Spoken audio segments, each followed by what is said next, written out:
So, what's happening in the Ukraine between Russia and NATO? Well, if you know the recent history from 2014 onwards, it would be quite apparent that what we had was a colour revolution in Kiev in the Euromaidan Square, where neo-Nazi fascists supported by the American CIA and State Department, Victoria Nuland, claimed that they spent over £5 million supporting the demonstrators in Maidan Square. This was a fascist coup which led to the overthrow of the legitimately democratically elected government of the Ukraine. The result of this was a fascist coup which was not acceptable to the people of Crimea or the residents of the Donbas in eastern Ukraine. So we had separatist organisations come together, and the people of Lugansk and the people of Donetsk and the people of the Crimea voted in internationally recognised referendum in order to secede from the coup in Kiev, which wasn't done in their name,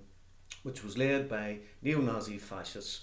the very people that the people of Donbas and the Crimea fought against during the Second World War. So what happened is we had the Minsk agreement, which was really between Kiev's new government and the breakaway republics of Donetsk and Lugansk, where they were to be treated as autonomous regions, and there would be full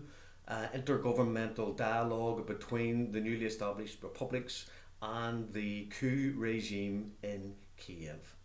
Now what's happened is Biden has come to power, and Biden has now sent 90 tons of military lethal aid hardware to the Ukraine, anti-tank missiles, ballistic missiles, defence systems. Britain has also joined in, and so have many NATO countries. Even some of the smaller nations are sending frigates into the area and deploying F-15 and F-16 fighters to other countries that border onto the Russian border. So what we have is a push from Biden and the American administration,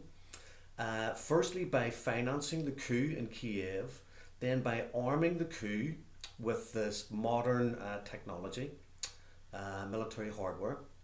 and they are encouraging the Ukraine to recapture and reinvade the Donbas autonomous republics of Lugansk and Donetsk.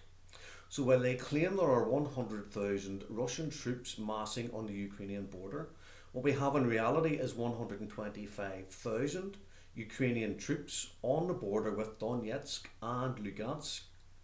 on the contact line, threatening to reinvade and recapture these democratically elected governments that have a referendum and a manifesto from the people, not to be subservient to a coup that was carried out against their wishes and not in their name. So with over 350,000 Russian citizens now in the Donbas region, and many more under the failed Ukraine regime in Kiev, what we may witness is, if Ukraine allows itself to be forced into conflict in the Donbas, you may see the Russian military intervening to support the democratically elected governments of the republics of Lugansk and Donetsk against a vicious NATO-led, US-financed and inspired further